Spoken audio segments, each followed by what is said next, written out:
하나님 감사합니다. 오늘도 새벽에 하나님을 바라보며 하루를 시작할 수 있도록 우리를 잠에서 깨워주시니 감사드립니다. 오늘의 이 예배 가운데 하나님 함께하여 주셔서 오늘 하루도 말씀을 통해 인도하시는 하나님을 만나고 경험하게 하여 주시옵소서. 믿고 감사드리오며 예수님의 이름으로 기도하옵나이다. 아멘. 찬송가 286장입니다. 찬송가 286장 주 예수님 내 마음의 오사입니다. 찬송가 286장입니다.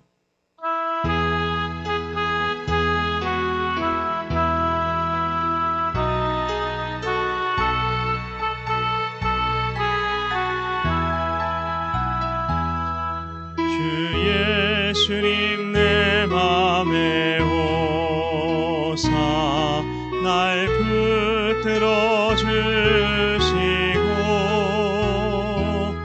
내 마음에 새 힘을 주사 늘 기쁘게 하소서. 사랑의 주 사랑의 주 내 마음속에 찾아오사 내 모든 죄 사하시고 내 상한 맘 고치소서.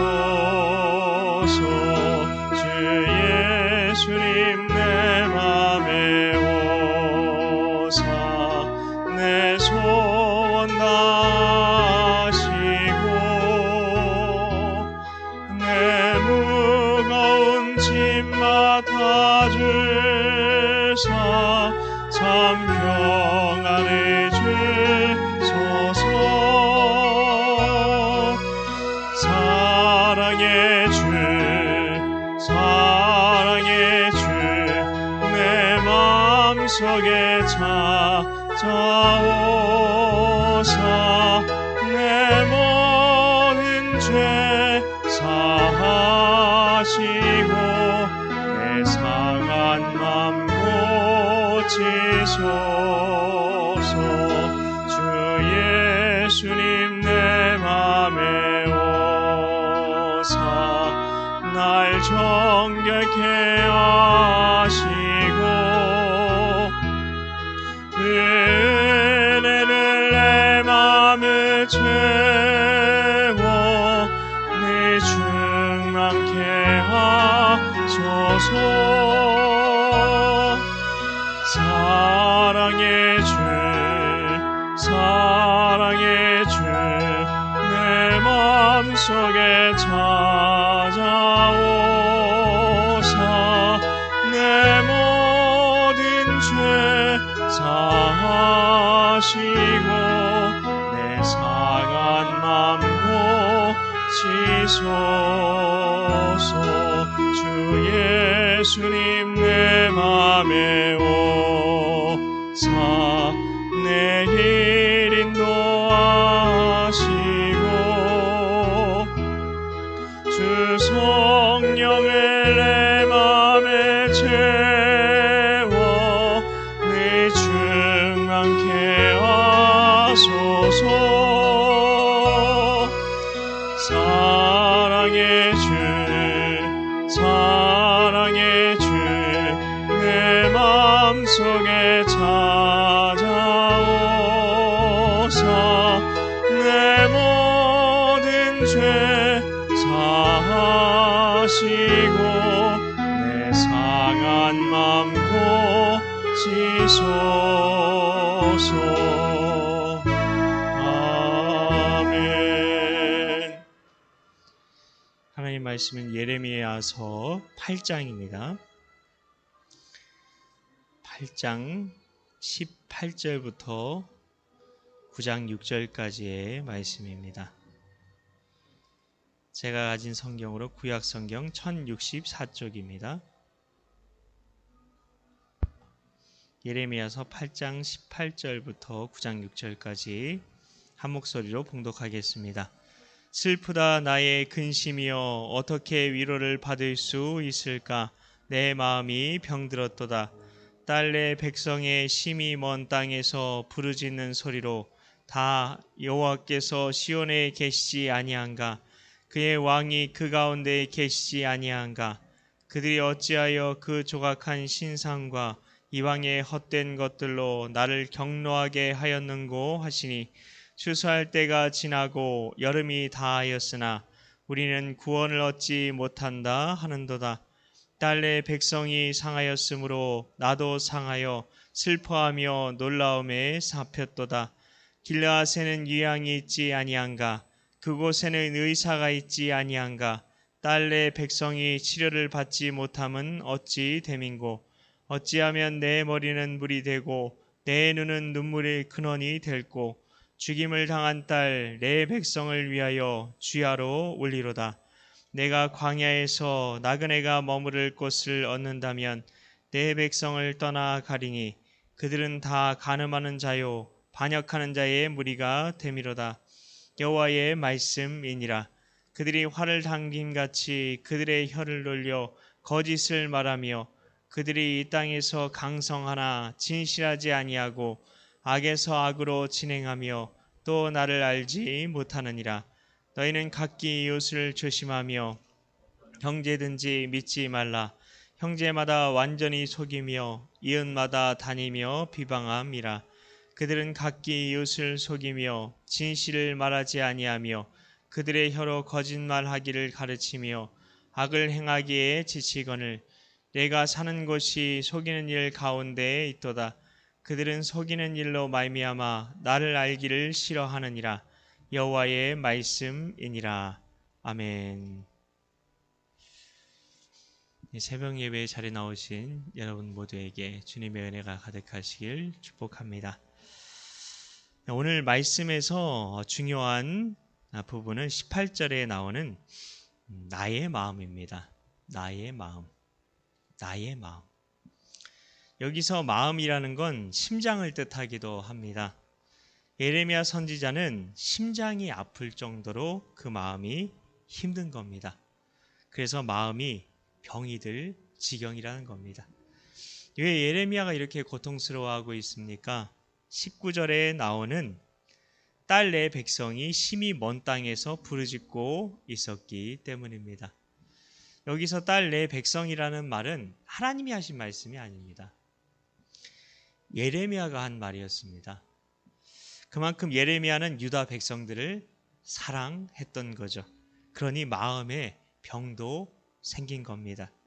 유다 백성들을 사랑해서 예레미야의 마음에 병이 생길 정도였다는 겁니다. 유다 백성들은 19절에 보면 하나님이 계시지 않느냐며 하나님을 원망했습니다. 이 원망하는 말에 하나님께서 대답하시는데요. 그 내용이 19절에 이어서 나옵니다.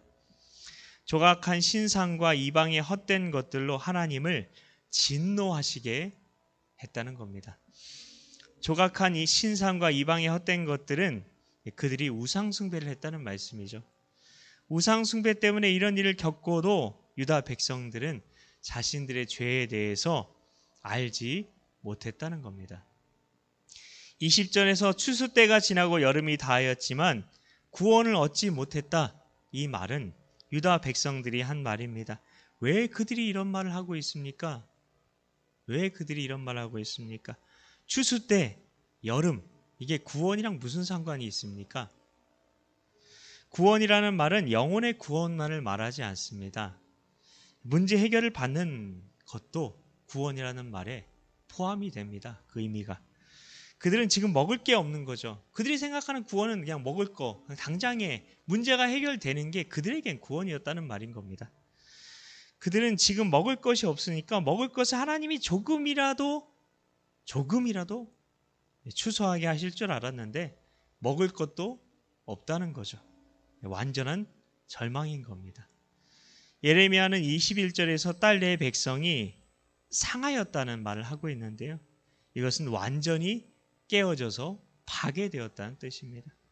완전히 망해버려서 도저히 손쓸 길이 없게 되어 버린 그 유다 백성들의 그 마음을 예레미야는 있는 그대로 담아내고 있었던 것입니다. 공감하고 있었던 것입니다. 22절에서 예레미야는 딸과 같은 유다 백성들이 고침을 받지 못하는 모습에 너무나 안타까워하고 있습니다. 예레미야 선지자를 우리는 눈물의 선지자라고 말하죠. 왜 그가 울고 또 울었을까요? 유다 백성을 자기 딸처럼 생각했던 선지자였기 때문입니다. 딸 자식이 지금 눈앞에서 죽어가는 것 같은 겁니다. 딸 자식이 눈앞에서 죽어가는 것 같은 거예요. 자기가 대신 아팠으면 하는 겁니다. 그런데 예레미야 9장 2절에서 이해가 되지 않는 말을 갑자기 합니다. 그는 광야에서 살 곳이 있으면 그곳에 가서 백성들을 떠나갈 거랍니다.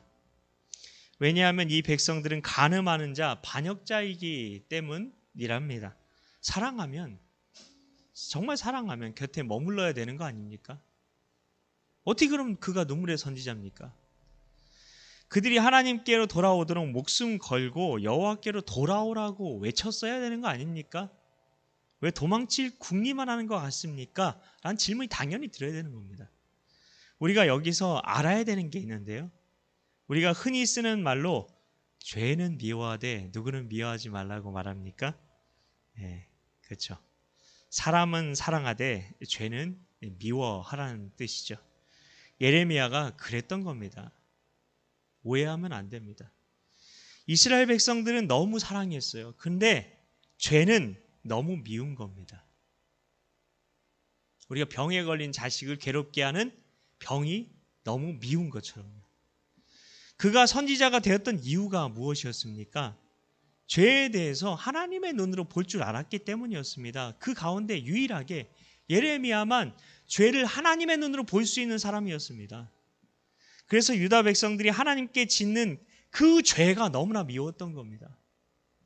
이때 하나님께서는 3절에 이어서 말씀하시죠. 지금 9장 3절을 얘기하는 겁니다.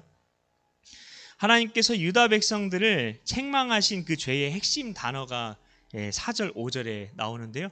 거기 보면 너무나 충격적인 말이 나옵니다. 핵심 단어가 무엇입니까? 반복해서 쓰는 말이 핵심 단어인데요. 이웃입니다. 이웃이요. 하나님께서는 어느 이웃도 믿지 말라고 하십니다. 그들은 서로 완전히 속인다고 하십니다.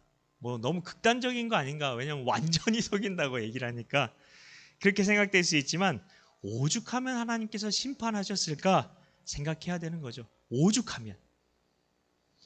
그리고 5절에는 서로 이웃을 속여 진실을 말하지 않고 하도 악을 행해서 5절 마지막에 보면 악을 행하다가 오죽하면 지쳤다고까지 말합니다.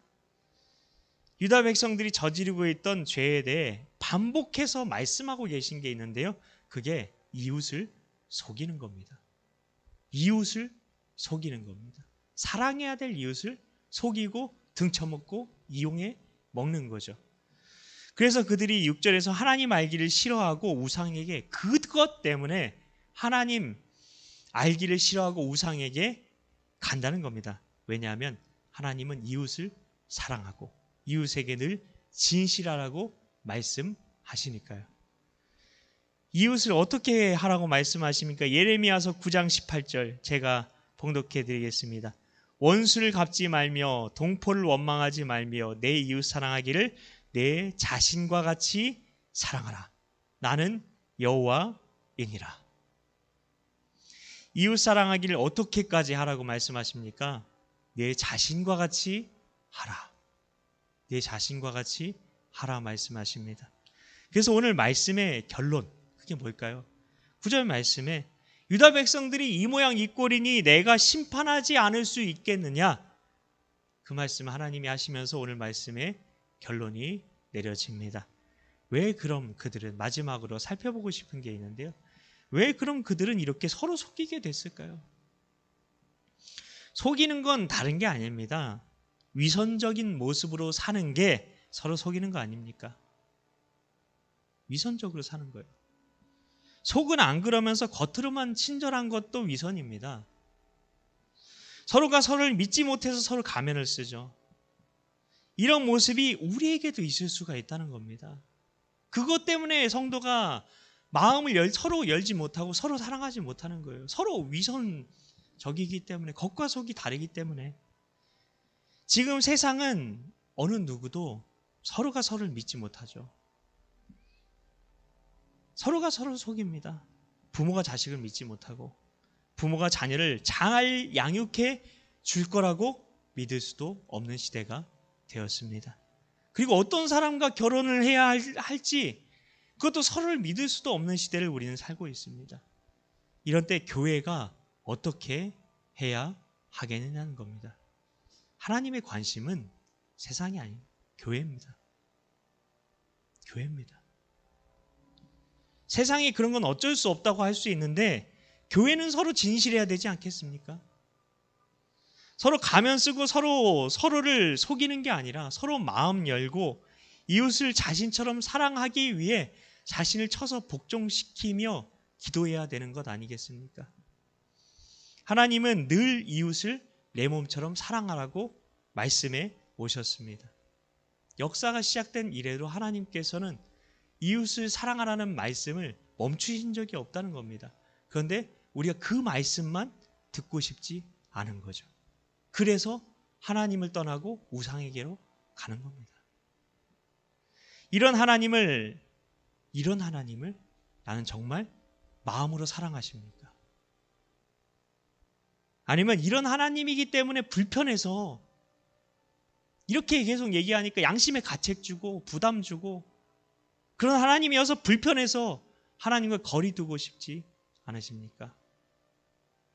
이 마음 때문에 우상 숭배하게 된다는 거예요. 성도 여러분, 이곳에 나오신 성도님들께서는 이웃을 사랑하라 말씀하시는 하나님 참 사랑하시는 줄 믿습니다. 그래서 이 새벽에도 하나님 말씀 듣고 오늘도 주 뜻대로 살아가려고 예배의 자리에 나오신 줄 믿습니다. 이웃을 내 몸처럼 사랑하라는 그 하나님께 더 가까이 나아가서 항상 이웃을 사랑할 수 있는, 그래서 누군가의 진실한 친구가 되어줄 수 있는 우리가 되어야 하는 겁니다.